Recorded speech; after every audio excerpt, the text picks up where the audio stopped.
क्या हाल है। चलो, तो आज हम लोग मेंस्ट्रुएशन 2D के कॉन्सेप्ट्स को कवर करते हैं, फिनिश करते हैं, फाइनलाइज करते हैं। ठीक है, फर्स्ट डे मैंने आपको स्क्वायर को कंप्लीट कर दिया था। फर्स्ट डे आपका स्क्वायर और बेसिक कॉन्सेप्ट्स मैंने तीनों के डिस्कस किए थे। सेकेंड क्लास में मैंने आपको सर्कल के जितने भी रिलेटेबल कॉन्सेप्ट्स थे वो डिस्कस किए। आज मैं आपको ट्राइंगल के जितने भी इंपॉर्टेंट कॉन्सेप्ट्स हैं इनको डिस्कस करूंगा। ठीक है, ट्राइंगल के बहुत सारे कॉन्सेप्ट्स मैंने फर्स्ट क्लास में भी डिस्कस किए थे, तो फर्स्ट क्लास जरूर आप लोग ध्यान से देखना। ठीक है, इक्विलेटरल ट्राइंगल की हाइट का कॉन्सेप्ट हो और जो भी कॉन्सेप्ट मैंने एक बार डिस्कस कर दिया है, अभी यहाँ पर मैं उसे रिपीट नहीं कर रहा हूँ। ठीक है, तो वो मैंने आपको बता दिए हैं, तो उनको जरूर ध्यान से देख लेना। आज बाकी जो भी कॉन्सेप्ट्स होते हैं ट्राइंगल को लेकर के, उनको हम लोग डिस्कस करेंगे। इंपॉर्टेंट होगा, ध्यान से आप लोग देखना आज की भी क्लास को। आज की क्लास हो सकता है थोड़ा सा जल्दी फिनिश हो जाएगी, क्योंकि ट्राइंगल के काफी कॉन्सेप्ट्स फर्स्ट क्लास में डिस्कस हो चुके हैं, बट फिर भी इंपॉर्टेंट होगी और मजा आएगा आपको। ठीक है, तो ट्राइंगल के कॉन्सेप्ट्स को स्टार्ट करेंगे। उससे पहले ट्राइंगल का एक बेसिक प्रॉपर्टी होती है, वो समझ लो। ये पैरेललोग्राम से आपको समझ में आया होगा, और यहाँ पर भी एक बार रिपीट कर रहा हूँ। जैसे कि दो पैरेलल लाइन से, ठीक है, दो पैरेलल लाइन से कुछ इस तरह से ड्रॉ करी गई। ये लाइंस कैसी हैं? पैरेलल है। ठीक है, अगर आपको दो पैरेलल लाइंस कभी भी इस तरह से दिख रही हैं, तो उनके बीच में अगर आप सेम बेस के जितने भी ट्राइंगल बनाते हो, तो वो सेम एरिया के होते हैं। ये बात आपको पता है। दूसरी चीज, अगर मैं इसके अंदर में क्या करता हूं, अगर इसके अंदर में मैं इस तरह से ट्राइंगल फॉर्म करता हूं, ठीक है, एक ये ट्राइंगल फॉर्म कर लिया मैंने, ये ट्राइंगल नंबर 1 है, जिसका बेस की लेंथ अगर मैं कहता हूं कितनी है, स्मॉल ए। ठीक है, इसकी बेस क्या है, स्मॉल ए के बराबर है। इसी तरह से एक और ट्राइंगल में ड्रॉ करता हूं, यहां पर ये हो गया कितना, ये आपका इस तरह से ये दूसरा ट्राइंगल हो गया। ये आपका इस तरह से दूसरा ट्राइंगल आपका फॉर्म हो गया। ठीक है, जरूरी नहीं है कि ये राइट एंगल ट्राइंगल हो, ये कैसे भी ट्राइंगल हो सकते हैं, बस बेस इनका इस वाली पैरेलल लाइन पे होना चाहिए, और जो वर्टेक्स है इनका, जो टॉप मोस्ट पॉइंट है, वो दूसरी वाली पैरेलल लाइन पर होगा। तो दूसरा जो ट्राइंगल आपका फॉर्म हुआ, अगर इसका बेस कैसा है, बी के बराबर है। ठीक है, मैंने पहला पॉइंट क्या बोला वो भी ध्यान से समझ लेना, कि अगर सभी के बेस सेम हो, मतलब इसी बेस से मैं कई ट्राइंगल्स फॉर्म कर दूं, तो उन सबका एरिया सेम होगा। अगर मैं इस तरह से करता हूं कि बेसिस अलग अलग ट्राइंगल्स के कैसे हैं, अलग अलग हैं, ठीक है, अगर बेसिस जो है वो आपके अलग अलग हैं, इस तरह से फॉर्म हो रहे हैं, तो ये जो ट्राइंगल्स के एरियाज का रेशियो होगा वो किसके बराबर होगा, तो ये आप ध्यान रखोगे कि ये इनके बेसिस के ही रेशियो के फॉर्म में होगा। ठीक है, इन ट्राइंगल्स का जो एरिया होगा, ठीक है, इन ट्राइंगल्स का जो एरिया होगा वो इन्हीं के बेसिस के ही रेशियो के फॉर्म में होगा। ठीक है, यानी कि अगर ये वाला A है, ये वाला B है, और इसका बेस C है, तो इनके जो एरियाज का रेशियो आ जाएगा, एरिया 1 का रेशियो एरिया 2 से, और ये रेशियो एरिया 3 से, ये किसके रेशियो में होगा, A ratio B ratio C के बराबर। और ऐसा क्यों होगा, क्योंकि इनकी हाइट्स कैसी हैं, सेम है। हाइट कैसी हो गई, फिक्स हो गई, तो ये आपके एरियाज का, ट्राइंगल के एरिया का रेशियो ABC के फॉर्म में आएगा। कोई प्रॉब्लम नहीं है, यहां तक बेसिक बात ये आपको समझ में आ गई। चलो, अब इसके बाद ट्राइंगल में कई बार जो आपके क्वेश्चंस बनते हैं वो कैसे कैसे बनते हैं वो डिस्कस कर लेते हैं। जैसे अगर आपका कोई एक ट्राइंगल है जिसमें मीडियंस आपको गिवन है, ठीक है, M1 की लेंथ आपको दे देगा, मान लो 12 दे दिया, M2 की लेंथ दे देगा 16, ठीक है, और क्या दे देगा, मान लो M3 की लेंथ ले दी 20, ठीक है, इस तरह से आपको लेंथ्स दे देगा। तो अगर आपको इस तरह से मीडियंस की लेंथ दे दी जाए क्वेश्चन में, और आपसे पूछे उस ट्राइंगल का एरिया बताओ जिसकी ये मीडियंस हैं, तो उस ट्राइंगल का जो एरिया होता है वो कितना होता है, 4/3 इंटू मीडियंस से जो बना हुआ ट्राइंगल होगा उसका एरिया। ठीक है, तो ये एक इंपॉर्टेंट पॉइंट है, इसको ध्यान रखना कि अगर आपको मीडियंस की लेंथ दी गई है, किसी एक ट्राइंगल में मीडियंस की लेंथ आपको दी गई है, मीडियंस की लेंथ अगर दी जाए, तो मीडियंस से बने हुए ट्राइंगल का आप एरिया निकालोगे, और ये वाला जो ट्राइंगल, जो आपका मेन ट्राइंगल होगा, ये ABC, अगर आपको इसकी मीडियंस की लेंथ M1 गिवन है, M2 गिवन है, M3 गिवन है, और आपसे पूछे कि इस ट्राइंगल का एरिया कितना होगा, ये काफी डायरेक्ट फॉर्मूला है, इंपॉर्टेंट है। आपसे क्वेश्चन इस तरह से पूछा जाता है, प्री के एग्जाम में पूछ लिया जाता है, कभी कभी मेंस के एग्जाम में भी पूछ सकता है, तो ये भी ध्यान रखना। ठीक। ठीक है। अच्छा, इसी तरह से एक और क्वेश्चन भी फॉर्म होता है, वो भी देख लो। जैसे आपको तीनों परपेंडिकुलर हाइट्स दे देता है, ठीक है, हर एक बेस से। मान लो जैसे आपका ये ट्राइंगल है और इस तरह से बोल देता है कि ये साइड ए पर हाइट h1 है, ठीक है, परपेंडिकुलर हाइट है, शीर्ष लंब इसको बोलते हैं। तो ये आपको दे देता है एल्टीट्यूड्स, जिसको बोल सकता है डायरेक्टली कि एल्टीट्यूड्स h1 h2 और यहाँ पर इसका जो एल्टीट्यूड होगा कुछ इस तरह से ये h3 है, ठीक है, इस तरह से कहीं पर वो मीट करेगा तो ये h3 के बराबर इस तरह से अगर आपको एल्टीट्यूड्स गिवन हो तो जो रिलेशन होता है बहुत इंपॉर्टेंट है, इसको ध्यान रखना। ये होता है 1/h1 plus 1/h2 plus 1/h3। ये 1/r के बराबर होता है, इन रेडियस के बराबर होता है। कभी कभी ऐसा क्वेश्चन भी पूछ लेता है तो इसको भी ध्यान रखना। आपको क्या क्या दे देगा, शीर्ष लंब यानी कि एल्टीट्यूड्स की लेंथ दे देगा और इस केस में आपसे पूछता है इन रेडियस बताओ, ठीक है। मंजीत कुछ लिख रहे थे, रिट्रैक्ट किया, कोई डाउट है क्या? बेसिक आपको जो भी पॉइंट्स है वो मैं डिस्कस कर रहा हूं। आज हम लोग ट्राइंगल की जो भी प्रॉपर्टीज है उनको डिस्कस कर रहे हैं, ठीक है।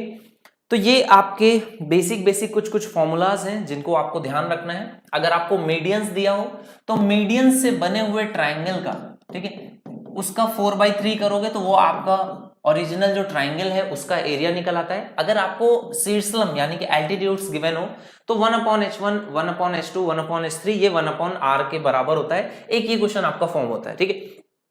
करने के लिए आप बेसिक इसको ट्राइंगल की प्रॉपर्टीज से करोगे तो ये प्रूफ भी हो जाता है, बट एग्जाम में क्योंकि कई बार डायरेक्टली पूछा जाता है तो वो आपको ध्यान रखना होता है। अच्छा, ये वाली प्रॉपर्टी उतना यूजफुल नहीं है लेकिन इसका फॉर्मूला बहुत आसान सा है, तो ये देख लो। जैसे कि अगर आप इस तरह से एक क्या फॉर्म करते हो, एक रोम्बस या पैरेललोग्राम इस तरह से फॉर्म करते हो, ठीक है। तो रोम्बस या पैरेललोग्राम जैसे फॉर्म करते हो तो यहाँ पर इसकी साइड्स सारी की सारी कैसी बराबर होती हैं, तो ये रोम्बस है और कोई भी रोम्बस जो होता है वो अपने आप में पैरेललोग्राम भी होता है, ठीक है। तो आपने बोला कि जैसे ये रोम्बस है तो रोम्बस की अगर साइड आपसे पूछी जाए, ठीक है, अगर रोम्बस की साइड पूछी जाए तो रोम्बस की जो साइड आती है वो कैसे आती है कि जिस साइड पर वो है, ठीक है, इसका मल्टीप्लीकेशन किससे करते हो, दूसरी वाली साइड जो ट्राइंगल से टच हो रही है यानी कि C, और अपॉन में कितना आता है a+c। ये वाला एक फॉर्मूला है। इसी तरह से अगर इस वाले की पूछे, ये जो दूसरा वाला रोम्बस है ये जो इस पे टच हो रहा है इस तरह से, तो इसकी अगर साइड पूछेगा तो ये आपकी साइड कितनी आ जाती है, दूसरे वाले ब्लू वाले की साइड जो आ जाएगी वो कितनी आ जाएगी, ये किन दो साइड से टच हो रहा है A और B से, तो ये आ जाती है AB/में a+b, ठीक है। तो ये कुछ एक बेसिक फॉर्मूलाज हैं जिन पे बेस्ड कभी कभी डायरेक्ट क्वेश्चन बन सकता है।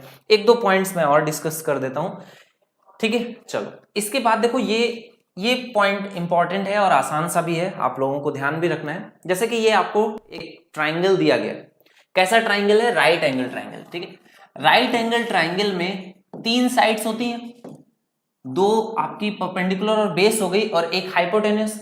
तो राइट एंगल ट्राइंगल में आपको अगर एक सेमी सर्कल मैक्सिमम साइज का इस किस तरह से रख सकते हो, 3 तरीके हैं, आइदर आप इस तरह से रखो या फिर इस तरह से, या फिर आप इस वाली साइड पे मैक्सिमम साइज का रख सकते हो। तो ट्राइंगल में मैक्सिमम साइज का अगर आपको एरिया पूछे किसका, सेमी सर्कल का, और बोले जो सेमी सर्कल है वो किस साइड के अकॉर्डिंग रखा गया है, आपको बोले परपेंडिकुलर के अकॉर्डिंग रखा गया, तो इस केस में आपसे क्वेश्चन क्या पूछता है, इस केस में आपसे क्वेश्चन पूछता है कि इसकी रेडियस बताओ, इसकी रेडियस क्या होगी, ये आपसे क्वेश्चन पूछा जाता है, ठीक है। अच्छा, ट्राइंगल के अंदर में हम लोगों ने स्क्वायर रखना, राइट एंगल ट्राइंगल में स्क्वायर रखना हम लोग फर्स्ट क्लास में सीखा था, तो ये आप लोग भूलना नहीं। इसका फॉर्मूला आपको मैंने बताया था, जो साइड का फॉर्मूला आएगा वो कितना होगा, बेस अपॉन में बेस इंटू जो भी बेस में साइड होगी अगर a है और उसके करस्पॉन्डिंग हाइट, ठीक है, यहां पर ध्यान रखना उसके करस्पॉन्डिंग हाइट आती थी अपॉन में a+h आता था।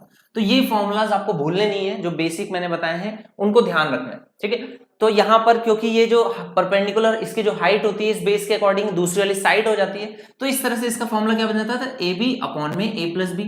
तो यहां पर चाहे इस वाली साइड पे आप स्क्वायर रखो या इस वाली साइड पे, दोनों सेम रहता था। इस वाली साइड के लिए फॉर्मूला क्या हो जाता था, a × p, जहां पर p वाली साइड मैंने आपको निकाल करके दिखाया था, तो वो फॉर्मूलाज आप ध्यान रखना, ये इंपॉर्टेंट फॉर्मूलाज है।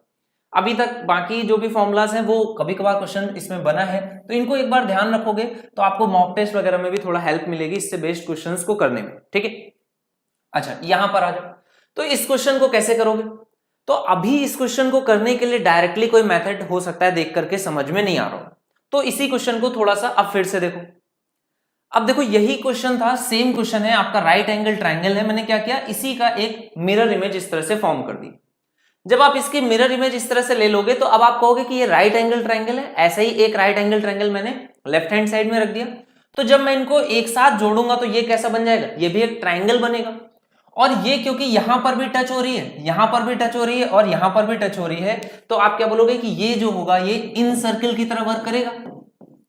जब आपको हाफ के फॉर्म में दिखेगा, हाफ के फॉर्म में दिखेगा तो आप एज्यूम नहीं कर पाओगे, बट जब कंप्लीट फॉर्म में देखोगे तो ये आप बोलोगे कि ये आपका इन सर्किल है। और इन सर्किल की रेडियस क्या होती है, small R, delta upon S के बराबर होती है। और डेल्टा क्या होता है, एरिया। तो इसका एरिया बड़ा ही आसान है, आपने बोला ये साइड कितनी है, ए है, और मैंने आपको ट्राइंगल कौन सा बोला था, ट्राइंगल आपके लिए था राइट एंगल ट्राइंगल, तो आपने बोला कि हाफ बेस इंटू हाइट ए इंटू बी हो जाएगा। और क्योंकि अब ये डबल हो गया है तो इसका एरिया कितना आ जाएगा, एरिया इसका आ जाएगा ए बी के बराबर।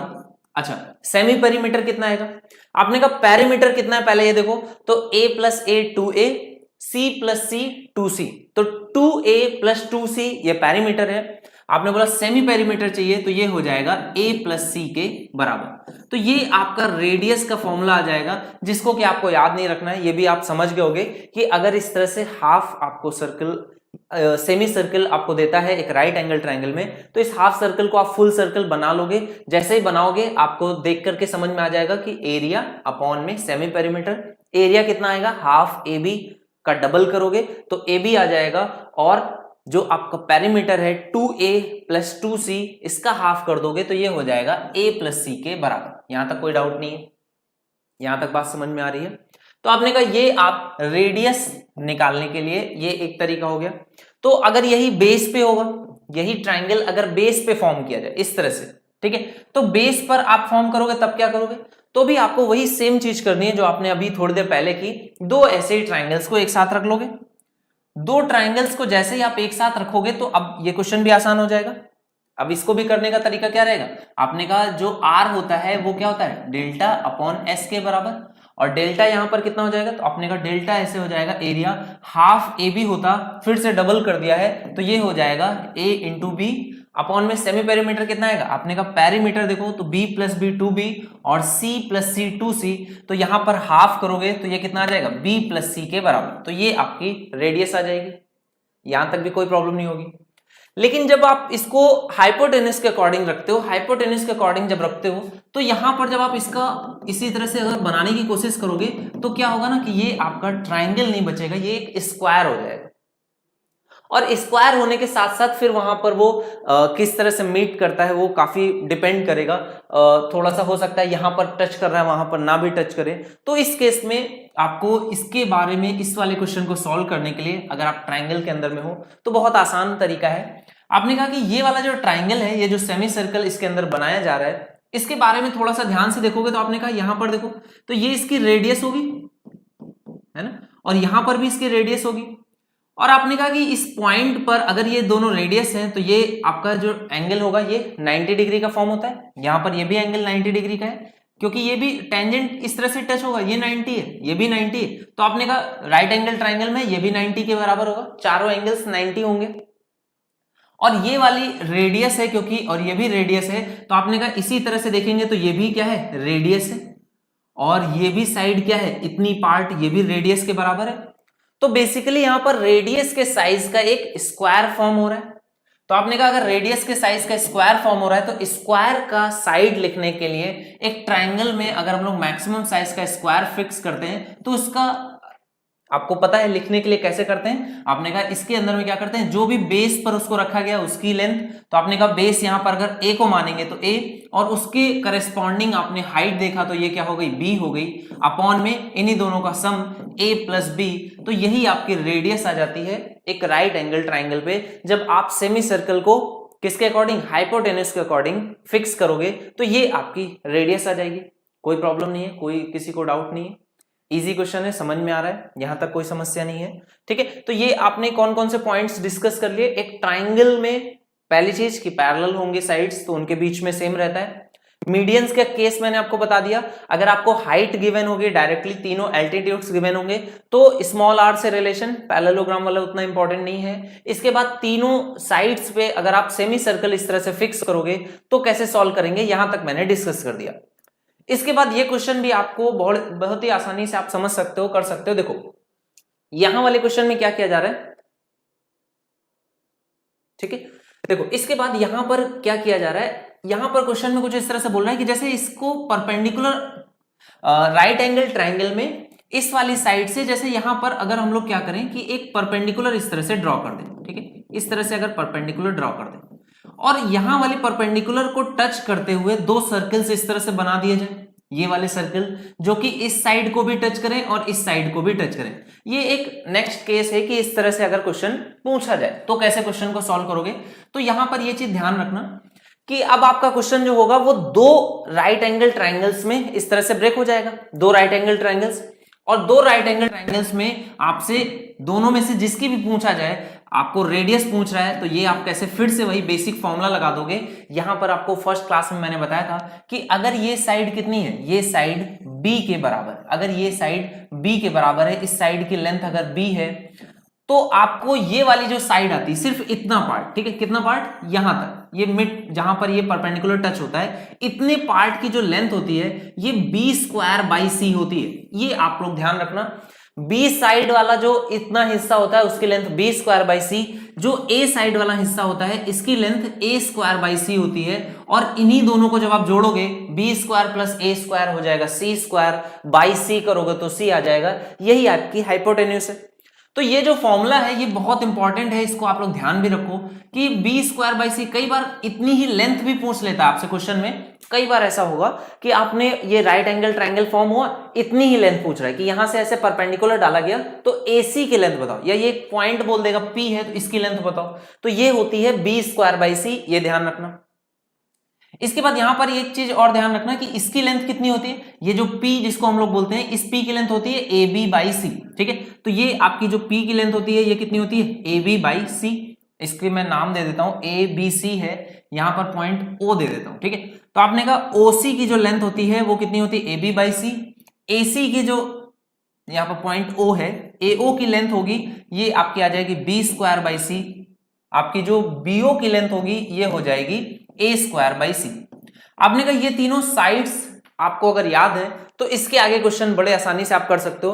ट्राइंगल का एरिया कैसे आ जाएगा, आपने कहा ये परपेंडिकुलर है तो हाफ ये वाली साइड और ये वाली साइड का मल्टीप्लीकेशन, ये वाली साइड A स्क्वायर बाई सी होगी, ये वाली साइड आपको पता है AB बाई सी होगी, ये वाली साइड A है।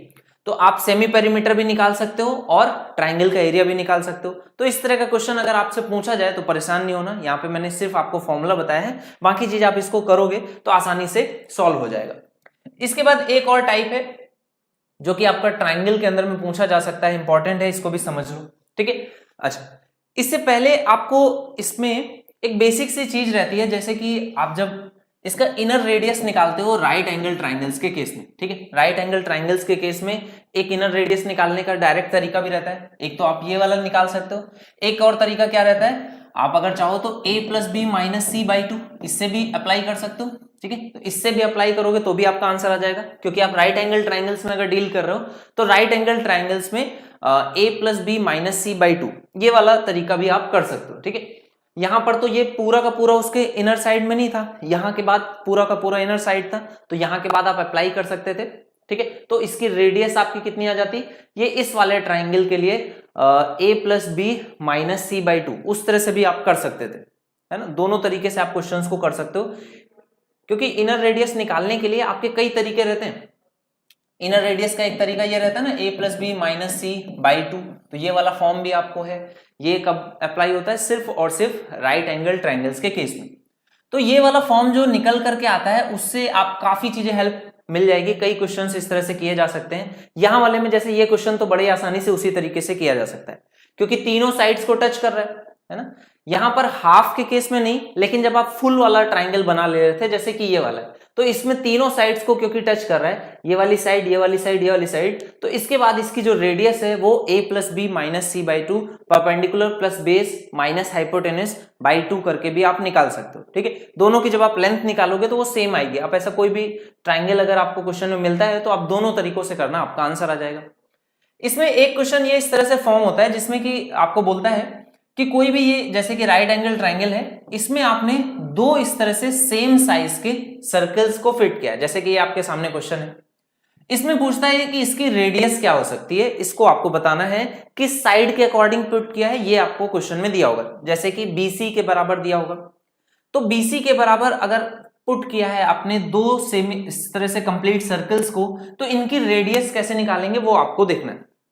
देखो यहां पर आप कैसे इस क्वेश्चन को करोगे, आपने कहा कि यहां पर ऐसे कर सकते हैं कि इस वाले जो भी सबसे राइट मोस्ट सर्कल होगा उसके सेंटर पे चले जाएंगे, उसके सेंटर से देखो एक रिजल्ट आपको निकल करके आएगा, और इसको हर बार आप अप्लाई करके ही सॉल्व करना, बड़े आसानी से इसका आंसर आ जाएगा।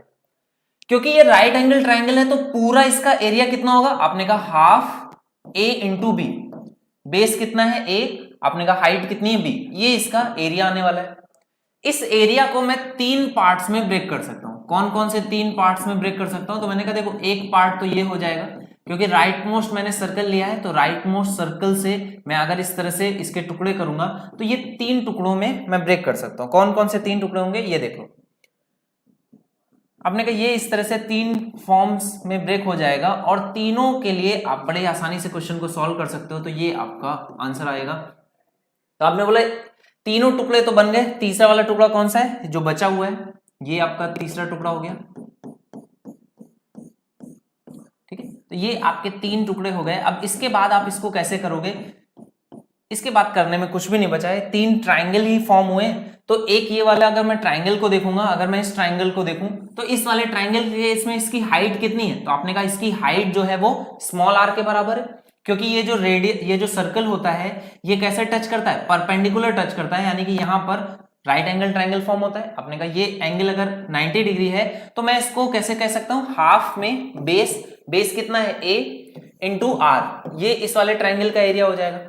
इसी तरह से अगर मैं इस वाले ट्राइंगल का एरिया लिखना चाहूं तो इस वाले ट्राइंगल का एरिया कितना हो जाएगा, आपने कहा हाफ में c आ जाएगा। ठीक है, बेस इसका कितना हो जाएगा, अगर इस वाले को मैं बेस की तरह लूंगा तो ये c हो जाएगा, और इसकी परपेंडिकुलर हाइट कितनी होगी, ये भी r के बराबर। तो आपने कहा हाफ में c इंटू आर के बराबर आ जाएगा, प्लस में ऐड करूंगा हाफ यहां पर इस वाले के अकॉर्डिंग, तो इसकी बेस कितना आ जाएगा, आपने कहा बेस तो इसका b के बराबर हो जाएगा, बेस इसका b के बराबर हो जाएगा, और हाइट कितनी आएगी, हाइट देखो कितनी आएगी, आपने बोला ये आएगी स्मॉल आर, यहां पर और एक स्मॉल आर, और यहां पर और एक स्मॉल आर, तो 3r के बराबर आएगा।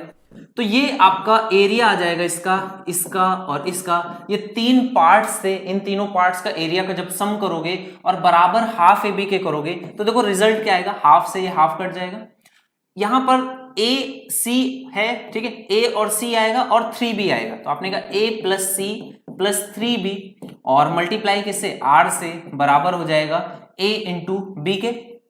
तो यहां से r की वैल्यू जो निकल करके आएगी वो कितनी आ जाएगी, ab अपॉन में a प्लस सी प्लस 3b के बराबर। तो ये आपका रेडियस की वैल्यू निकल करके आ जाएगी। क्या किया हम लोगों ने, एक बार फिर से देख लो, बिल्कुल आसानी से आपको इसको समझना है। यही तरीका हम लोग करते हैं जब अप्लाई करते हैं, जब हमें निकालना होता है, क्या निकालना होता है, इनर रेडियस। इनर रेडियस निकालने के लिए जो फॉर्मूला आपका बनता है वो भी कुछ इसी तरह से ही फॉर्म होता है, ठीक है, कुछ भी अलग नहीं होता है। उस केस में भी हम लोग यही करते हैं, तीन फॉर्म्स में, तीन टुकड़ों में हम लोग किसी भी ट्राइंगल को इस तरह से बना लेते हैं। तो आपने कहा तीन टुकड़ों में इस तरह से बना लेंगे, और तीनों टुकड़ों का जब सम करते हैं एरियाज का, तो आपका जो वैल्यू आता है वो पूरे ट्राइंगल के एरिया के बराबर आएगा। उसको जब आप पुट कर दोगे तो ये हाफ ए बी के बराबर, और यहां से आपको ये चीज सीखने को मिलेगी। अब यही आपका क्वेश्चन दो सर्कल से ना फुलफिल होकर के तीन सर्कल्स का बना सकता है, ठीक है, या चार सर्कल्स का बना सकता है, जैसा भी बनाएगा। अब बड़े आसानी से सेम फॉर्म में इसको ब्रेक करोगे तीन टुकड़ों में, और आसानी से इसका आंसर लिखोगे। अब थोड़ा सा जल्दी इसका आंसर अगर लिखना है, जैसे इसकी रेडियस कितनी है, इसकी रेडियस अगर r है, ठीक है, अगर इसकी रेडियस r है तो r के लिए आपने कहा पूरे का एरिया कितना आएगा, हाफ इंटू ए बी। तो ये ए बी तो ऐसे ही एज इट इज आ जाएगा, अपॉन में आपने कहा इसके लिए बेस सी रहता है, इसके लिए बेस ए रहता है, यहां पर आर आर रहता है, तो ये ए और सी तो एज इट इज रहेगा। यहां के लिए जो परपेंडिकुलर हाइट होती है वो कितनी रहती है, आपने कहा 2r, यहां पर और एक बार गए 4r, यहां पर एक बार और गए 6r, और एक बार और r पे गए तो ये हो जाएगा 7r। तो आप यहां पर लिखोगे ये किसके साथ आएगा, बेस b के साथ, तो ये 7b के बराबर हो जाएगा। बात समझ में आई। इसी तरह से एक क्वेश्चन जैसे मैं और अगर फॉर्म कर दूं जो कि 3 ट्राइंगल्स के साथ है, ठीक है, अगर 3 ट्राइंगल्स के साथ मैं इस तरह से क्वेश्चन आपका फॉर्म कर रहा हूं, ठीक है, आपने कहा कि ये इस तरह से 3 ट्राइंगल्स के साथ में क्वेश्चन फॉर्म हो गया है, तो इसको आपको बताना है क्या आंसर आएगा। अगर मैं 3 ट्राइंगल्स के साथ में ये क्वेश्चन आपका फॉर्म कर रहा हूं, आपको बताना है इसकी रेडियस क्या होगी, स्मॉल r, जबकि ये एक राइट एंगल ट्राइंगल है ए बी सी, ये इसकी हाइट्स है, तो इसकी स्मॉल r आप फटाफट कैसे लिख सकते हो, आपने बोला कोई प्रॉब्लम नहीं है, यहां पर इसी तरह से मैं इसको ब्रेक कर लूंगा 3 ट्राइंगल्स में जैसे ही आप ब्रेक करोगे तो आपने बोला ये यहां से ये एक ट्राइंगल, ये वाला ये दूसरा ट्राइंगल, और ये बड़ा वाला तीसरा ट्राइंगल, तो रेडियस कैसे निकलेगी, आपने कहा पूरे का एरिया कितना आ जाएगा, हाफ a इंटू बी। इस वाले ट्राइंगल का जो कि सबसे इंपॉर्टेंट है, जिसकी वजह से जो वेरिएबल आ रहा है वो इसकी वजह से आ रहा है, तो इसका एरिया लिखोगे तो हाफ में आपने कहा बेस कितना आ जाएगा a, मल्टीप्लीकेशन में हाइट कितनी आएगी, तो आपने कहा 2r, और एक 2r 4r, और एक r और आएगा यानी कि 5r, प्लस में यहां पर बाकी तो इजी है b इंटू आर, और हाफ में c इंटू आर आ जाएगा, ये बराबर है हाफ ए बी के, तो आपने कहा रेडियस की वैल्यू कितनी आ जाएगी, यहां से हाफ से ये हाफ सारे कट जाएंगे, ये रेडियस की वैल्यू आ जाएगी ए बी अपॉन में 5a आएगा, प्लस में b प्लस में c आएगा, ठीक है। तो जब भी आपको ये क्वेश्चन पूछा जाएगा आप डायरेक्टली इसका आंसर लिखना सीख लो, डायरेक्टली आप आंसर लिखोगे, रेडियस कितनी होगी, आपने कहा ये एरिया इसी से बनेगा जिसपे राइट एंगल है, तो इन दोनों का मल्टीप्लीकेशन आ जाएगा ए बी अपॉन में, जैसे जैसे प्रैक्टिस करोगे, देखो अगर अभी आप कर रहे हो इसको प्रैक्टिस, अभी आपने ये क्वेश्चन देखा, 2 क्वेश्चन इस तरह के मैंने पहले कराए, तीसरा क्वेश्चन लिखने में टाइम नहीं लगेगा, लेकिन अगर आपने प्रैक्टिस छोड़ दी, यहां से लेकर के एग्जाम के डेट तक आपने एक बार भी ऐसे क्वेश्चन नहीं अटेम्प्ट किए और एग्जाम में डायरेक्टली ऐसा क्वेश्चन मिलेगा, तो थोड़ा सा टाइम लगेगा, बट बहुत ज्यादा भी टाइम नहीं लगेगा। तो फॉर्मूला नहीं याद करना है, तरीका नहीं याद करना है, आप इस पे 1-2 प्रैक्टिस कर लोगे, आपको ये चीज रिटेन रह जाएगी दिमाग में कि अब आपको कुछ नहीं करना है, ये परपेंडिकुलर हाइट कितनी होगी, तो आपने कहा यहाँ पर 2 रेडियस, यहाँ पर 2 रेडियस, यहाँ पर 1 रेडियस, किससे मल्टीप्लाई होगा, उसके करेस्पॉन्डिंग जो बेस है, तो ये आ जाएगा 5a प्लस में b प्लस में c, ये आपकी रेडियस की वैल्यू आ जाएगी। 5a ये रहेगा, इसको ध्यान रखना, 5b जिस बच्चे ने लिखा, निशांत ने शायद 5b लिख दिया है, तो वो चीज वैसी गलती नहीं करना, जिस बेस के साथ ये रेडियस बढ़ रही है, ये हाइट जिस ट्राइंगल की बड़ी है, उसी के ही बेस में इसको मल्टीप्लाई करोगे, ठीक है, तो 5a आंसर आएगा, 5b आंसर नहीं आएगा, ठीक है, ये एक इंपॉर्टेंट पॉइंट होता है जिसपे क्वेश्चन बनता है। अच्छा, इसके बाद एक इंपॉर्टेंट चीज है जिसको कि आप समझ लो, जैसे कि 3 ट्राइंगल्स हों, किसी भी आपके 3 सर्कल्स हों, किसी भी 3 मैं बोल रहा हूं एडजेसेंट, ठीक है, जुड़े हुए अगर आपके सर्कल्स हैं कभी भी, ठीक है, तो यहां पर एक चीज ये ध्यान रखनी है कि जैसे अगर आपको मैं इन सर्कल्स के बारे में बात कर रहा हूं, ठीक है, इसको सर्कल ही मानना, तो ऐसे जितने भी सर्कल्स होते हैं वो क्या होते हैं कि यहां पर इनका जो मिड पॉइंट होता है ना, ये बिल्कुल एंगल बाइसेक्टर होता है। यही बस इतनी सी बात अगर आपको ध्यान रखोगे तो आगे के क्वेश्चन बड़े आसानी से आप कर ले जाओगे। यहां पर छोटी सी बात क्या ध्यान रखनी है कि यहां पर क्या होता है कि ये जैसे कि एक सर्कल है, ठीक है, इस तरह से अगर यहां पर एडजेसेंट सर्कल्स ड्रॉ किए जाते हैं, तो सर्कल क्या होता है कि जैसे ये सर्कल है और मैं इस तरफ से सर्कल्स ड्रॉ कर रहा हूं, तो यहां पर जो भी इसका एंगल होगा टोटल, तो यहां पर क्या होता है कि ये इसके जो सेंटर्स होते हैं, एक तो एक सेम लाइन में रहते हैं, दूसरी चीज यहां पर ये जो एंगल होता है एंगल ए, इसको बाइसेक्ट करते हुए आते हैं, ठीक है, 2 इक्वली बाइसेक्ट करते हैं। हाँ, डिफरेंट साइज के सर्कल्स हैं, पहला छोटा है, फिर बड़ा है, फिर और बड़ा है, इस तरह से बढ़ता जाता है। तो यहां पर एक चीज जो सबसे ज्यादा इंपॉर्टेंट है, जिसको आप लोग हमेशा ध्यान रखना, वो क्या होता है कि यहां पर ये जो सारे सर्कल्स ये ट्राइंगल फॉर्म करते हैं ना, इनके सेंटर से ये सारे कैसे होंगे, सिमिलर होंगे। क्यों सिमिलर होंगे? क्योंकि जैसे सेंटर से आपने यहाँ रेडियस r डाली तो परपेंडिकुलर होगा, तो ये 90 हो जाएगा, एक एंगल सभी में कॉमन है। तो इस तरह से जितने भी ट्राइंगल्स फॉर्म होते हैं वो सारे सिमिलर ट्राइंगल्स होते हैं। और कौन से ट्राइंगल्स की मैं बात कर रहा हूं थोड़ा सा क्लियर एक बार फिगर दो ट्राइंगल्स से मैं समझाता हूं, दो ट्राइंगल से आप समझ जाओगे तो बाकियों में भी आप अप्लाई कर लोगे। जैसे ये आपका एक ये ट्राइंगल फॉर्म होगा, यहाँ पर ये 90 डिग्री, इसी तरह से ये आपका फॉर्म होगा ये 90 डिग्री। तो आपने कहा ये 90 है, ये 90 है, ये एंगल सेम है इस वाले ट्राइंगल के लिए भी और इस वाले ट्राइंगल के लिए भी, तो बचा हुआ एंगल भी सेम हो जाएगा जो भी एंगल होगा, ठीक है। तो आपने कहा ये इस तरह से सिमिलर ट्राइंगल्स फॉर्म होते हैं।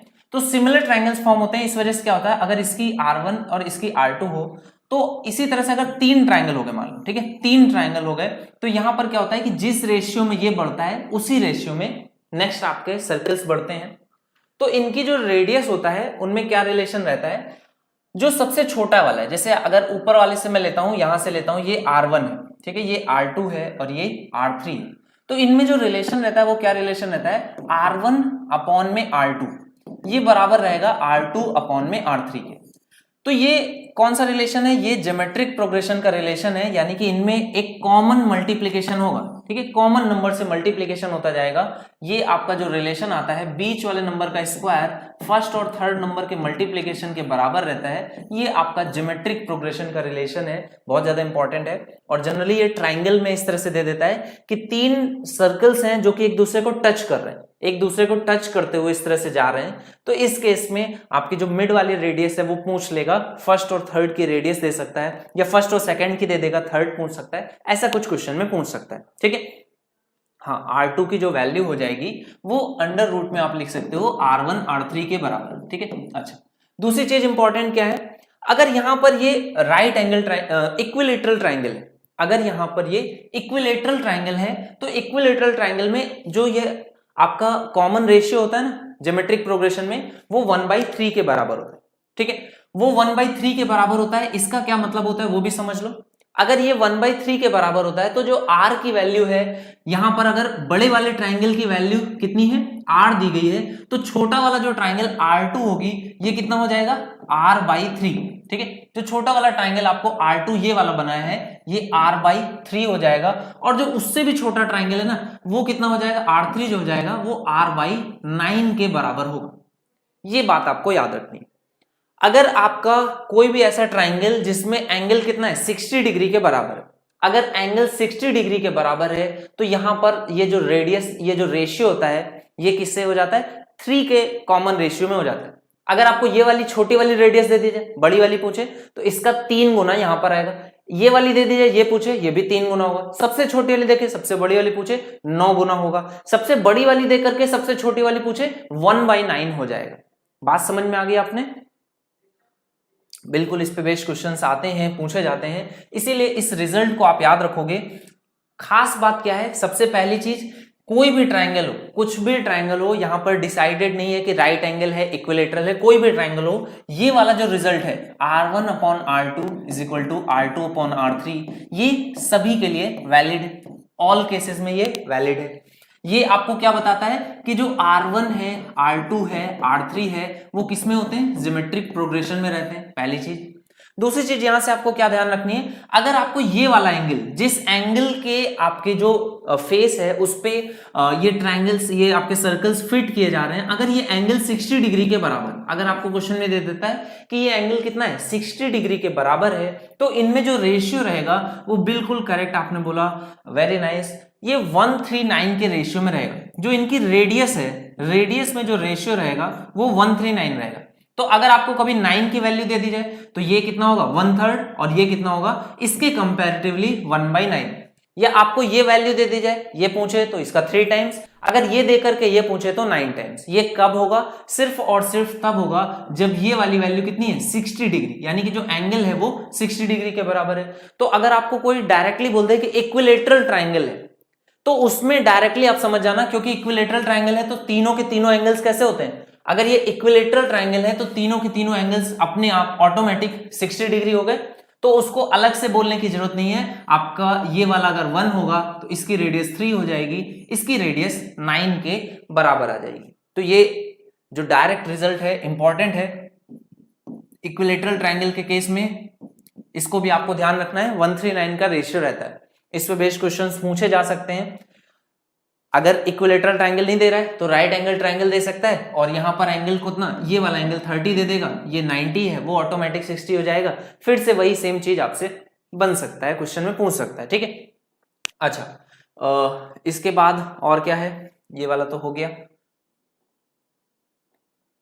नेक्स्ट आपका ये एक इंपॉर्टेंट कॉन्सेप्ट है, ये वाला आपने फिगर शायद देखा भी होगा कि पाइथागोरियन, जब भी आप ट्रिपलेट्स देखते होगे गूगल पे सर्च करोगे तो ये इमेजेस आपको अपरेंटली दिखने लगती हैं, और ये बहुत बेसिक सी इमेज भी है। ये आपको क्या कहती है कि जैसे आपने एक ट्राइंगल है, ठीक है, कौन सा ट्राइंगल है, राइट एंगल ट्राइंगल है, इसको फॉर्म किया और इसकी साइड्स पे क्या किया, स्क्वायर फॉर्म कर लिया। इसकी साइड पे अगर आपने स्क्वायर फॉर्म किया है, ठीक है, तो आपने कहा तो कोई प्रॉब्लम नहीं है, ये आपने इस तरह से एक स्क्वायर फॉर्म कर लिया है। तो यहां पर ये जो स्क्वायर होता है, स्क्वायर का एरिया कितना होता है, आपने कहा साइड का स्क्वायर एरिया होता है, तो साइड इसकी कितनी है, जो इस ट्राइंगल का परपेंडिकुलर था उसके बराबर। तो आपने कहा ये वाली जो वैल्यू आती है ये किसके बराबर आ जाएगी, उसी परपेंडिकुलर साइड की वैल्यू के स्क्वायर के बराबर आ जाएगी। तो ये जो वैल्यूज होती हैं इसकी और इस वाले ट्राइंगल की, ये किसके बराबर आ जाती है, आपने कहा ये वाली जो वैल्यू होगी दोनों की, हाइपोटेन्यूज पे जो आपका स्क्वायर बनेगा उसके स्क्वायर के बराबर हो जाएगी, उसके एरिया के बराबर होगी, ठीक है। तो ये आपको जो प्रॉपर्टी है इसको सिर्फ यहां तक रोकना नहीं है, इस वाली प्रॉपर्टी को इसके आगे भी आपको ध्यान देना है, आगे भी समझना है, ठीक है। इसके आगे कैसे इस पे क्वेश्चन बन सकता है, क्या कुछ पूछा जा सकता है, वो चीजें हम लोग डिस्कस करेंगे। तो आपने कहा इन दोनों का जो एरिया होगा, इन दोनों का एरिया होगा, ये जो 1 है और ये जो 3 है, इनका एरिया किसके बराबर हो जाएगा, इस 2 के एरिया के बराबर होगा। ये तो बेसिक सी चीज है, सभी को पता है। कैसे पता है, आपने बोला कि अगर इसकी साइड कितनी A है और इस वाले की साइड कितनी है, अगर इसकी साइड B है और इसकी साइड C है, तो ये एक ट्रिपलेट फॉर्म होगा क्योंकि ये राइट एंगल ट्राइंगल है। तो ट्रिपलेट में आपको डायरेक्टली पता है A square plus B square ये किसके बराबर होता है, C स्क्वायर के। अच्छा तो एक बात बताओ कि ये अगर इक्वल है तो मैं इसमें किसी नंबर से मल्टीप्लाई कर सकता हूं, तो मैंने कहा कि √3/4 से मल्टीप्लाई कर लेते हैं। तो √3/4 भुजा का स्क्वायर प्लस √3/4 भुजा का स्क्वायर और प्लस √3/4 इस तरह से आ जाएगा इक्वल टू C के स्क्वायर के। तो यहां से आपको क्या रिलेशन सीखने को मिला, आपने ये सीखा कि अगर इस वाले ट्राइंगल पे एक जो इक्विलेटरल ट्राइंगल है, अगर मैं ड्रॉ करता हूं इसकी साइड्स पे, ये राइट एंगल ट्राइंगल के साइड्स पे अगर मैं इस तरह से इक्विलेटरल ट्राइंगल भी ड्रॉ कर दूं, तो भी आपको ध्यान रखना है कि ये जो इक्विलेटरल ट्राइंगल्स होंगे इनका भी जो सम होगा एरियाज का वो बराबर होगा बड़े वाले के। ध्यान रखना बहुत ज्यादा इंपॉर्टेंट है। स्क्वायर्स तो सभी को याद रखता है, स्क्वायर्स बेसिक बात भी है, और आपको पाइथागोरियन ट्रिपलेट होता ही है ये C स्क्वायर बराबर A square plus B square. अब आपको याद क्या क्या रखना है, क्या कुछ आप चीजें इससे रिलेट कर सकते हो, वो चीजें ये हैं कि अगर आपको इस तरह से ट्राइंगल फॉर्म कर दिया जाए, कैसा, इक्विलेटरल ट्राइंगल, तो इक्विलेटरल ट्राइंगल के केस में आप क्या बोलोगे कि इसका अगर एरिया 1 है, इसका एरिया 2 है और इसका एरिया अगर 3 है, ये कैसे हैं, इक्विलेटरल ट्राइंगल्स हैं यानी कि साइड्स के बराबर हैं, तो आप क्या बोलोगे 1 + 2 ये बराबर होगा 3 के। तो मैंने कहा क्या सिर्फ यही एक केस और है जो पॉसिबल है, तो आप बोलोगे ऐसा नहीं है, आप और भी कुछ बना सकते हो। यहां पर ध्यान रखने वाली बात क्या है, A square plus B square बराबर है C स्क्वायर। तो मैंने कहा इसमें पाई से भी गुणा कर सकते हैं, आप पाई से गुणा कर लोगे तो भी कोई फर्क नहीं पड़ेगा। तो आपने कहा पाई से गुणा करोगे तो आपके इस तरह से 3 क्या हो जाएंगे, सर्कल्स ड्रॉ होंगे क्या, तो आपने कहा सेमी सर्कल्स है ये तो अरे पाई नहीं तो π/2 से गुणा कर लेते हैं। तो π/2 से जैसे गुणा करोगे तो ये क्या आ जाएगा, A square plus π/2 B square, ये हो जाएगा π/2 C स्क्वायर के बराबर। तो ये भी तो सेम होंगे, तो आपने कहा बिल्कुल सेम होंगे। अब ठीक है, ये 1 ये 2 और ये 3, फिर से वही चीज रहेगी, 1 और 2 का जो सम होगा वो 3 के कैसा होगा, बराबर होगा। बात क्लियर है, कोई प्रॉब्लम नहीं है, यहां तक बात समझ में आई। अब जो क्वेश्चन इस पे बेस्ड पूछा गया था वो भी समझ लेते हैं। जो क्वेश्चन पूछा गया था वो बड़ा ही इंपॉर्टेंट क्वेश्चन था, और कैसे आपको कितने बच्चे उसको करेक्टली समझ पाते हैं, कर पाते हैं, वो देखते हैं, ठीक है। क्वेश्चन कुछ इस तरह से था कि आपको यहां पर एक सेमी सर्कल ड्रॉ किया गया, यहां पर एक सेमी सर्कल ड्रॉ किया गया, और यहां पर ये इस तरह से ये आपका एक सर्कल था जो इसके अंदर में ड्रॉ किया गया।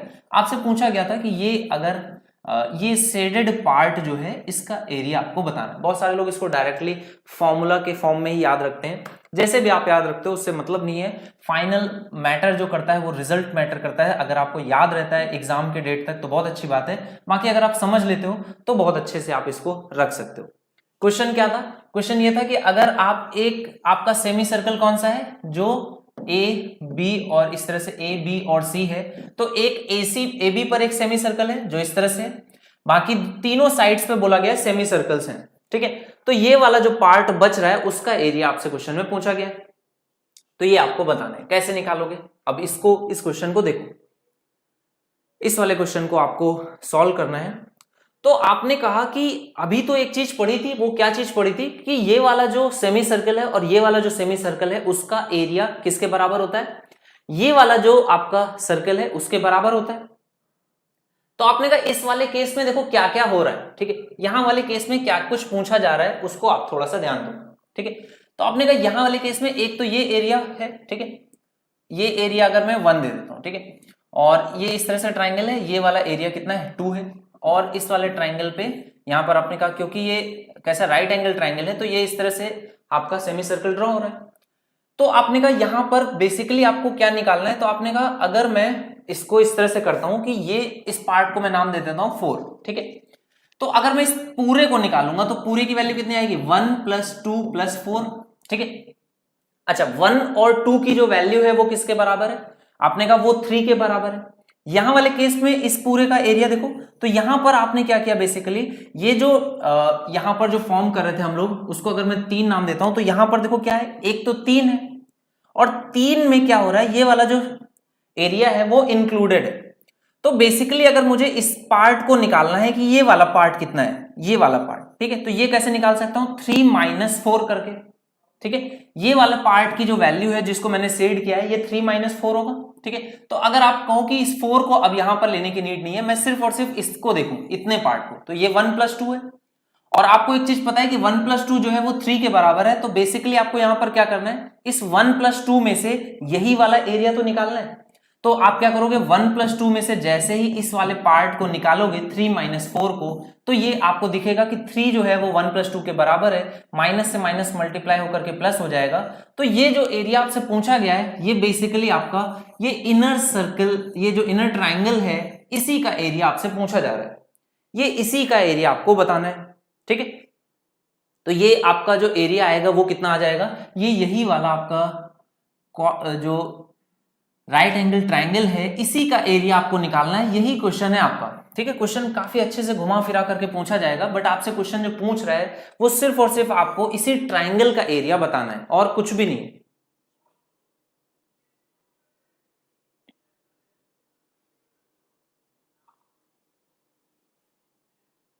देखो आपको इस वाले क्वेश्चन को मैं एक बार फिर से आपको एक्सप्लेन करता हूं, शायद मैं प्रॉपरली एक्सप्लेन नहीं कर पाया, आप क्वेश्चन नहीं समझ पाए। इस क्वेश्चन को मैं पूरा फिर से फॉर्म करता हूं, एक बार फिर से ट्राई करता हूं, आप देखना इस क्वेश्चन को करने के लिए, और इस बार आप इसको क्लियरली करेक्ट आंसर एक ही बार में दे दोगे। मैक्सिमम बच्चे जो समझ गए अच्छी बात है, जो भी बच्चे नहीं समझे एक बार फिर से इस क्वेश्चन को देखो, ठीक है। ये आपका कैसा है, राइट एंगल ट्राइंगल है, ठीक है। क्वेश्चन में क्या कहा गया, एक इस तरह से आपने एक सेमी सर्कल ड्रॉ किया एक साइड पे, एक और सेमी सर्कल ड्रॉ किया एक साइड पे, ठीक है। इस बार क्या किया, ये तीसरी वाली जो साइड है इस पे भी एक सेमी सर्कल ड्रॉ किया गया, तो एक सेमी सर्कल इस पे कैसे ड्रॉ किया जाएगा, इस तरह से, ठीक है। यहां तक कोई प्रॉब्लम नहीं है। अब आपको क्वेश्चन में पूछ रहा है कि इसका एरिया आपको बताना है, इसका एरिया ये वाला पार्ट, ठीक है। तो आपने कहा ओके ओके नो प्रॉब्लम, यहां तक तो बात ठीक है। तो इसका एरिया कैसे निकलेगा, इसका एरिया ऐसे निकलेगा कि आप इसको थोड़ा सा 1 मिनट लेकर के देखो। आपने बोला कि ये वाला जो हाफ सर्कल था जिसकी वैल्यू अगर मैं 1 लेता हूं, इस वाले हाफ सर्कल की वैल्यू अगर 2 लेता हूं, ठीक है, तो 1 + 2 में से घटाना क्या है, कौन सा पार्ट घटाना है। तो आपने कहा कि इसमें ये जो रेड पार्ट है, अगर कोई इस वाले पार्ट का एरिया मुझे निकाल करके दे दे, इस रेड पार्ट का, तो मेरा काम हो जाएगा आसान, कुछ भी इस क्वेश्चन में नहीं बचेगा। ये रेड पार्ट ही तो एक्स्ट्रा है, आपको 2 सेमी सर्कल्स बस ऐड करने थे, उसमें ये एक्सेस पार्ट किसी ने हटा दिया है। अगर आपको सिर्फ इतना ये पूरा पूछा जाता जो शेडेड है तो आप बोलते ये 1 + 2 आंसर हो गया, लेकिन अब इसमें क्या हुआ, ये रेड पार्ट किसी ने ऐड करके इसको हटा लिया है, तो इस पार्ट का एरिया आपको निकालना है। तो आपने कहा अगर मैं इस पार्ट का एरिया निकालने के लिए ट्राई करूं तो ये पार्ट है क्या असल में, इस वाले आप देखोगे अगर इसको, तो ये आपका क्या है, ये आपका इस तरह से ये आपका ये तीसरे वाली साइड यानी हाइपोटेन्यूस पे क्या है, सेमी सर्कल है। आपने कहा अगर ये सेमी सर्कल है तो इसका एरिया कितना होता है, आपने कहा इसका पूरा एरिया जो होता है वो आपको पता है ये किसके बराबर होता है, 3 के बराबर होता है। तो आपने कहा ये 3 के बराबर है, तो अब इसको भी इसमें से नहीं हटा सकते, लेकिन आपने कहा इसको हटा लेते हैं इसमें से। कैसे हटाएंगे, इसको इसमें से हटा देंगे और उसके बाद इसमें क्या करें, क्योंकि ये हटाने पर ये वाला पार्ट भी हट गया, जो आपका क्या है, ये ट्राइंगल जो पार्ट है, आपने ये वाला पार्ट भी गलती से एक्सेस में हटा दिया। तो आप क्या करोगे कि इस वाले पार्ट को, जो ट्राइंगल का एरिया है, उसको इसमें जोड़ दोगे।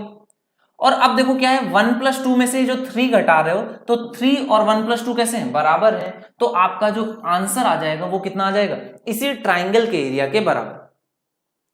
हाँ बिल्कुल सही। तो अब आपने क्या सीखा कि यहां पर जब भी इस तरह का क्वेश्चन फॉर्म होता है, जब भी इस तरह का क्वेश्चन आपसे पूछा जाएगा, आपको इस तरह से फॉर्म करके और आपको पूछे कि इसका एरिया कितना होगा, तो आंसर आपका कितना आएगा कि ये जो अंदर वाली साइड है, अंदर जो आपके बना हुआ है उसके बराबर। अच्छा, अगर आपको ये बात समझ में आई तो एक और क्वेश्चन मैं फॉर्म कर रहा हूं, बड़े ध्यान से समझना और इसका आंसर देना, ठीक है। चलो चेक करता हूं। एक आपका मैंने इस तरह से स्क्वायर फॉर्म किया, ठीक है, या रेक्टेंगल बोल सकते हो, कोई भी ऐसी साइड जिसमें ये सारे आपको 90 मिले, ठीक है, तो स्क्वायर या रेक्टेंगल ही होगा। ओके, अब आपने क्या किया, यहां पर एक इस तरह से सेमी सर्कल, एक इस तरह से, ठीक है, एक आपने इस तरह से सेमी सर्कल और एक इस तरह से सेमी सर्कल ड्रॉ किया। देन आपने क्या किया, एक ये वाला, ठीक है, ये एक इस तरह से, ये एक कंप्लीट सर्कल ड्रॉ कर दिया, ठीक है। और अब आपने एक पार्ट को शेडेड किया, ठीक है। कौन सा पार्ट आपने शेड किया है वो उसको थोड़ा सा ध्यान से देखना, ये वाला पार्ट। और अब आप सभी को आंसर करना है फटाफट, ठीक है, एकदम टाइम नहीं लगना चाहिए। आप इस पार्ट का आंसर बताओगे कि इतने पार्ट का क्या एरिया होगा, ठीक है। मैं कौन सा पार्ट, जितना पार्ट मैं कर रहा हूं उसी के सिमिलर अपोजिट पार्ट्स को भी मैं शेड करने वाला हूं। आपको इतने पार्ट का एरिया बताना है, इस पार्ट का एरिया क्या होने वाला है, ये आपसे क्वेश्चन पूछ रहा है। फटाफट आंसर करो भाई सभी लोग। ये वाला पार्ट, आपको ये पार्ट जो बाहर साइड में फॉर्म कर दिया गया, इसका एरिया अगर पूछा जाए तो क्या आंसर आ जाएगा। चलो देखते हैं कितने बच्चे आंसर निकाल पाते हैं। क्या बात है, वेरी नाइस, बहुत अच्छे। चलो ओके, यस, बहुत बढ़िया, बहुत अच्छे। देखो तो अब आपने क्या कहा कि अरे ये क्या बेवकूफ बनाने की सोच रहे हो ये देखो ये क्या है, ये अगर दोनों 90 बोले तो आपने कहा अरे इसको मैं 2 टुकड़ों में ब्रेक करूंगा। ये वही वाला क्वेश्चन हो गया कि इसका एरिया जो होगा, इन दोनों का सम यहां पर आ जाएगा, इन दोनों का सम यहां पर आ जाएगा, और टोटल का अगर सम पूछा जाए कि ये वाले शेडेड एरियाज का सम, तो ये डायरेक्टली आपका आंसर कितना हो जाएगा, स्क्वायर के एरिया के बराबर। बात समझ में आ गई आपको। तो ये इंपॉर्टेंट प्रॉपर्टी है जो कि क्वेश्चंस में कभी कभी पूछ सकता है। इसमें आपसे और ज्यादा क्या पूछ सकता है, फिलहाल में इतना ही है, और इसके बाद इससे ज्यादा इसमें और चीजें नहीं पूछ सकता, ठीक है। अच्छा, इसके बाद एक पॉइंट जो मैंने आपको डिस्कस नहीं किया था, वो वाला पॉइंट भी देख लो। एक पॉइंट आपका क्या था कि जैसे एक सर्कल है तो उसकी पेरिफेरी कितनी होती है, हाँ, जो सर्कल होता है उसकी पेरिफेरी कितनी होती है, 2πr, ठीक है, ये होती है। अगर ऐसे ही 2 सर्कल्स को ड्रॉ किया जाए, ठीक है, आटा चक्की आपने देखी है, आटा चक्की वाला जो क्वेश्चन रहता है कि इस पे एक पट्टा चढ़ा हुआ है, ठीक है, इस तरह से इस पे पट्टा चढ़ा हुआ है, और आपसे क्वेश्चन पूछता है कि इसके अगर इसको एक धागे से इस तरह से बांधना चाहे टाइटली तो कितना धागा यूज होगा, अगर इसकी रेडियस कितनी है, r है। तो ये क्वेश्चन आपका बहुत सारे लोगों ने किया होगा इस तरह से। तो इस क्वेश्चन का आंसर कितना होता है, तो आप कहोगे कि यहां पर देखो ये वाला पार्ट जो होता है ये तो फॉर्म होता है इस तरह से, ठीक है, और ये वाला भी इस तरह से फॉर्म होता है। तो आपने कहा इतने पार्ट का 180 और 180, तो ये 2πr तो हर बार बन ही जाएगा, ठीक है, 2πr तो बन ही जाएगा। अब देखो यहां पर ये कितनी है, रेडियस है r, यहां पर रेडियस कितनी है r, तो यहां पर जो यूज होगा वो 2r यूज होगा, यहां पर भी जो यूज होगा वो भी 2r यूज होगा। तो आपने कहा इसके साथ साथ क्या आता है, एक 2r और एक 2r, तो 4r आ गया। तो आपने कहा 2πr + 4r। अच्छा, ये तो इस क्वेश्चन का आंसर हो गया। यहां से अगर आप कुछ फॉर्मूला बनाना चाहो, यहां से अगर आप कुछ फॉर्मूला बनाना चाहो तो वो भी बना सकते हो। ये कितना हो जाएगा 2 पाई आर प्लस 2 इंटू डायमीटर, ठीक है, 2 टाइम्स डायमीटर के बराबर। तो ये आपका फॉर्मूला भी बन जाता है जो कि हमेशा करेक्ट रहता है। यहां पर 2 क्या कह रहा है, 2 कह रहा है नंबर ऑफ सर्कल्स, तो अगर n होंगे तो n टाइम्स डायमीटर हो जाएगा। क्लियर है? अब आपसे यही क्वेश्चन देखो कैसे कैसे पूछ सकता है, वो सारे फॉर्म मैं यहां पर बना देता हूं। जैसे मान लो इस तरह से पूछ ले, ठीक है, कि ये हमेशा आटा चक्की कैसे चलेगी, या आपका जो घड़ी के अंदर में जो कांटे होते हैं वो पीछे साइड में कैसे वर्क करते हैं, आपस में एक दूसरे से इस तरह से टच होकर के। तो आपने बोला इसकी वैल्यू कितनी आ जाएगी, यहां पर आपको बस इतना देखना है, नंबर कितने हैं, 3 है, तो 3 से वहां मल्टीप्लाई कर दोगे तो इसका आंसर कितना आ जाएगा 2 पाई आर, तो आएगा ही आएगा। 3 का गुणा डायमीटर से, तो डायमीटर कितना 2r, 3 दूनी 6r के बराबर। अच्छा इसको चेक कर लो, आपने कहा यहां से यहां तक की लेंथ कितनी हो जाएगी 2r, यहां से यहां तक की लेंथ कितनी हो जाएगी 2r, यहां से यहां तक की लेंथ कितनी हो जाएगी 2r। तो आपने कहा ये एंगल कितना होता है 120 डिग्री, ये 120 डिग्री, ये 120 डिग्री, तो ओवरऑल 360 यानी कि 2 पाई आर प्लस 6r के बराबर। क्लियर है? अच्छा फॉर्मूला क्यों याद रखना, क्योंकि अगर एग्जामिनर कभी कभी क्या होता है कि उसका इस तरह से मूड हो जाता है कि बच्चे को फॉर्मूला आता है या नहीं, या फिर वो जोड़ना ही चाह रहा है, तो कभी कभी इस तरह से भी हो जाता है कि मान लो उसने 6 इस तरह से बना दिए, तो आप क्या करोगे, तो आपको अगर फॉर्मूला याद होगा तो सर्कल्स जोड़ करके वैल्यू रख दोगे। तो यहां पर कितने सर्कल्स हैं, आपने कहा 3 2 5 और 1 6 सर्कल्स हैं, तो n की वैल्यू कितनी 6 रख दोगे। तो इसका जो आपका रेडियस या आप बोलोगे कि धागे की जो लेंथ आ जाएगी वो कितनी आ जाएगी, तो आपने कहा 2 पाई आर प्लस यहाँ पर 6 है, 6 से गुणा कर दोगे तो 12r के बराबर, या फिर 6 इंटू डायमीटर के बराबर। ठीक है, तो इस तरह से आपसे पूछ सकता है, 4 सर्कल्स रह सकता है, 4 सर्कल पूछ सकता है, तो 4 सर्कल के केस में कितना आ जाएगा, आपने बोला 4 सर्कल के केस में भी ये इसका आंसर हो जाएगा, बड़े आसानी से इसका भी आंसर आ जाएगा कितना, आपने बोला 2 पाई आर प्लस में वैल्यू कितनी है 4 है, 4 दूनी 8r के बराबर। आप चेक कर सकते हो ये हर जगह पर सेटिस्फाई करता है। ठीक है, तो ये एक क्वेश्चन आपका और फॉर्म होता है जो कि इंपॉर्टेंट रहता है। यहां तक कोई डाउट है किसी को, यहां तक किसी को कुछ पूछना है, इजी है? ठीक है, चलो इसके बाद जो आपका क्वेश्चन है वो आता है हेक्सागन। ठीक है, अच्छा हेक्सागन के बारे में सब कुछ बड़ा ही आसान आसान सा है। इंपॉर्टेंट क्या है वो है इसका ब्रेक होना, किस तरह से ये ब्रेक होता है वो समझ लो। ठीक है, अच्छा हेक्सागन जो होता है वो अपने आप में 6 इक्विलेटरल ट्रायंगल से फॉर्म होता है।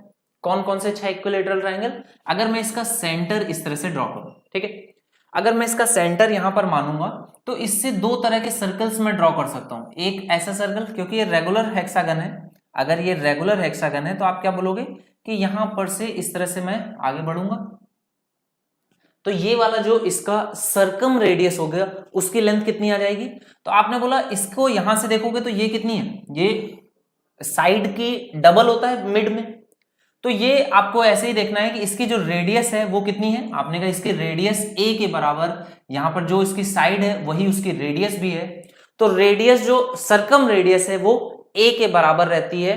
और अगर मैं पूछूं कि इनर रेडियस कितनी होगी, तो आपने कहा इनर रेडियस यहां से ये वाली लेंथ से आप निकाल सकते हो, तो इनर रेडियस कितनी आ जाएगी, आपने कहा इनर रेडियस निकालने के लिए एक ट्राइंगल की, कौन सा ट्राइंगल, इक्विलेटरल ट्राइंगल की, इक्विलेटरल ट्राइंगल की ये वाली हाइट की वैल्यू आपको निकालनी पड़ेगी। और ये हाइट की वैल्यू कितनी आ जाएगी, ये होती है h√3/2। तो h अगर आपको निकालना है तो साइड का ये आपकी इनर रेडियस की वैल्यू आ जाएगी। तो इस तरह से अगर आपको कोई भी क्वेश्चन में कभी हेक्सागन की इन रेडियस या सर्कम रेडियस पूछे तो सर्कम रेडियस साइड का डबल, और इन रेडियस जो आएगी वो कितनी हो जाएगी a√3/2। ये तो बेसिक पॉइंट हो गया। अगर आपसे इन रेडियस पूछेगा तो ये, सर्कम रेडियस अगर पूछता है कभी तो वो a के बराबर हो जाएगा। ठीक है, अच्छा सर्कम रेडियस a हो जाएगा तो इन रेडियस a√3/2 आएगा क्या,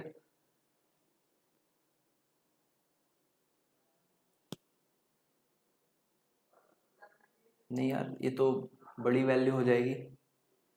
√3 की वैल्यू कितनी होती है 1.7/2, नहीं ठीक है करेक्ट है। ठीक है, तो ये एक पॉइंट हो गया। उसके बाद दूसरा पॉइंट क्या है, आपने कहा कि ये जो होता है वो 6 इक्विलेटरल ट्राइंगल से फॉर्म होता है। 6 इक्विलेटरल ट्राइंगल्स इसमें बनते हैं। अगर 6 इक्विलेटरल ट्राइंगल्स हैं, आपने बोला इसके अंदर में कितने 6 इक्विलेटरल ट्राइंगल्स हैं, तो 6 इक्विलेटरल ट्राइंगल में आप क्या करते हो, एरिया को भी इक्वल इक्वल डिवाइड करते हो। ठीक है, 6 इक्विलेटरल ट्राइंगल में आप एरिया को भी इक्वली डिवाइड कर देते हो। ठीक है, तो 6 इक्विलेटरल ट्राइंगल्स में आप एरिया डिवाइड कर दोगे और ये एरिया कितना आ जाएगा देखते हैं। ठीक है, तो आपने कहा ये एरिया जो आ जाएगा वो आ जाएगा किसके बराबर,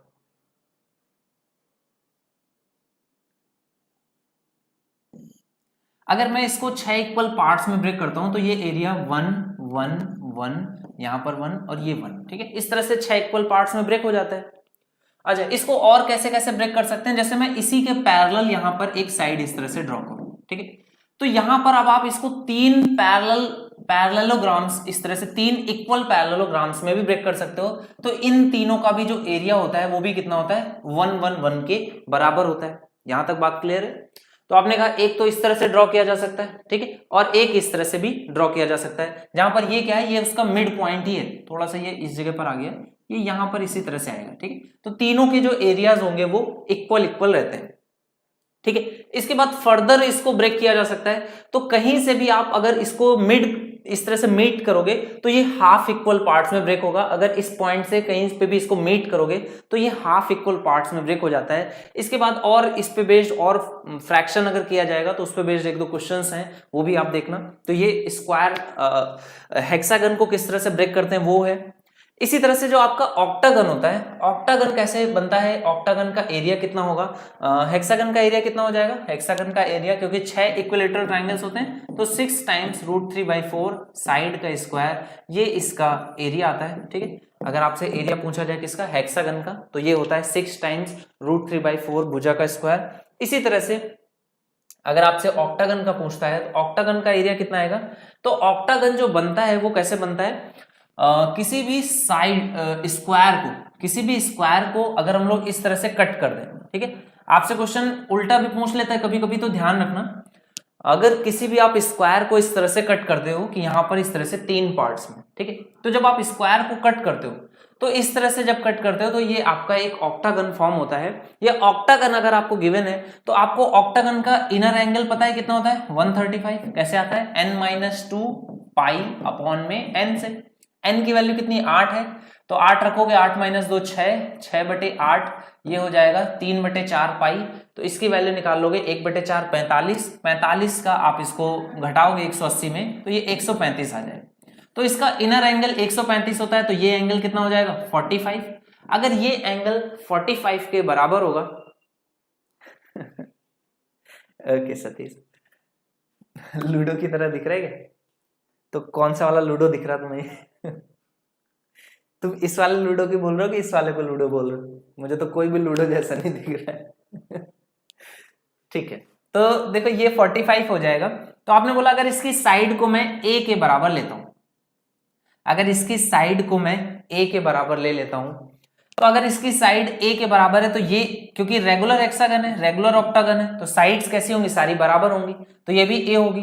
तो अगर ये भी a है तो ये वाला जो पार्ट होगा ये कितना हो जाता है, a/√2 के बराबर। ये a/√2 है तो ये भी a/√2 होगा। तो ये जो स्क्वायर मैंने बनाया है उसकी साइड कितनी आ जाएगी, तो आपने कहा ये पार्ट आ गया a/√2, यहां से यहां तक a, और ये बचा हुआ पार्ट फिर से a/√2। तो आपने कहा टोटल जो होगा वो कितना हो जाएगा, a प्लस और a/√2 जोड़ोगे तो a√2 के बराबर हो जाएगा। तो टोटल ये आपकी साइड आ जाती है। इसी से ही आपका ऑक्टागन का जो एरिया आता है वो कितना आ जाता है, एरिया आ जाता है a times small a times √2 + 1, और इसका आपको क्या करना होता है, स्क्वायर करना होता है, क्योंकि ये एक स्क्वायर ही फॉर्म होता है। तो स्क्वायर का एरिया कैसे निकालते हैं, स्क्वायर करके। ठीक है, तो ये आपका लॉकडाउन में इसने खूब लूडो खेला, लूडो किंग को हरा दिया इसने पूरा लूडो किंग बन के बैठे, मस्त एकदम लूडो खेलते थे। हमारे घर में तो छोटे छोटे बच्चे भी हैं, वो भी लूडो खेलने लग गए, ऑनलाइन लूडो खेल रहे हैं तो ये आपका इसका एरिया आ जाता है ऑक्टागन का। ठीक है, तो देखो यहां से आपका 2D आज कंप्लीट हो गया। अभी मैं आपको 3 सीट दे दूंगा। अच्छा, तुम पैरेललोग्राम वाले को बोल रहे हैं, जो पैरेललोग्राम बना था ये, अच्छा ये, ओके ओके, ये लूडो जैसा लग रहा है, ठीक है, ये तो लूडो ही है, बिल्कुल सही है। ये क्यूब है, क्यूब लूडो क्या होता है, क्यूब रहता है ओके, तो देखो यहाँ से 2 डायमेंशंस के जितने भी कॉन्सेप्ट्स हैं वो कंप्लीट हो गए हैं। ठीक है, 2 डायमेंशन